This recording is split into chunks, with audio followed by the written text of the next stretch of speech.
Hi, I'm Heather Bertinetti for ehow.com. Today I want to share with you my recipe for bread pudding. It's one of my personal favorite desserts. It's so versatile and it's very easy to assemble, so let's get to it.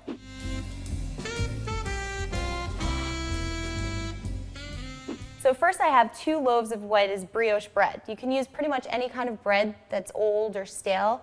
It works very well to sop up all the custard. The way we do this is I'm going to cube my bread. The reason why I use brioche is because it's very high in fat and egg yolks. Hollow bread's very similar as well, so feel free to experiment a little and do whatever you'd like. So the cubes that I'm cutting are about 1 inch each. I'm going to put them in a pan. This is just a regular non-stick pan. So get all these in here. The reason I say 2 loaves of bread, you might think that that's a lot, but when you pour the custard over the brioche, it doesn't yield as much because all the bread sort of sinks and sops up all that delicious custard. So once all of our bread is cubed and almost overflowing in the pan, I'm going to give it a little squish down, just a little bit, and now we can make our custard. So I have a quart of cream and a quart of milk that I'm going to bring up to a boil.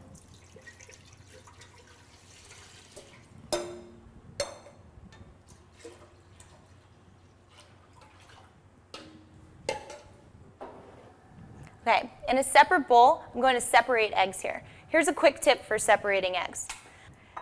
You take 2 separate bowls, and you crack the egg in half, and then you kind of toss the yolk, letting the white slip out between each half of the shell. And then just put it in the other bowl.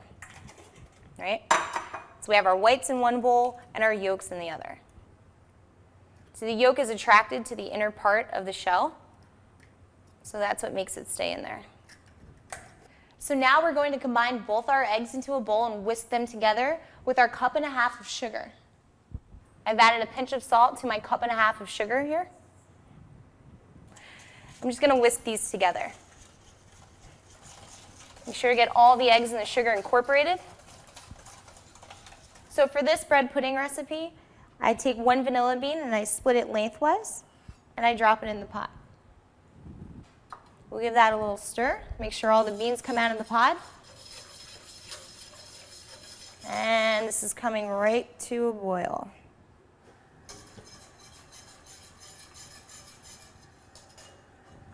Now we're going to temper our hot cream into our egg yolk mixture. You can use a ladle or you can use a cup. You start with a little bit of the hot liquid, and you pour it in while you whisk your yolk mixture. So basically all tempering really means is that you're taking your cold yolk mixture and you're going to make it the same temperature as your hot cream so you don't risk cooking the egg yolks fully. A way to tell is if you feel the side of the bowl and it feels just as hot as your cream should be, it's tempered. So now I'm going to turn my heat down here. I'm going to add in the yolk mixture. And continually whisk until this thickens up. It's going to be about 1 to 2 minutes.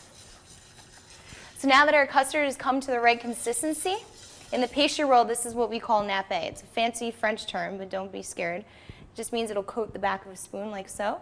So now being very careful, we're going to pour our custard over our bread in our prepared pan.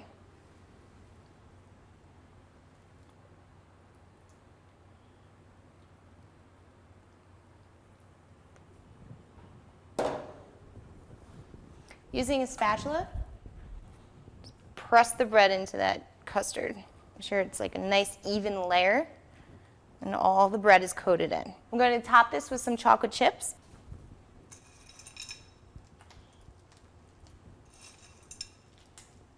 Alrighty.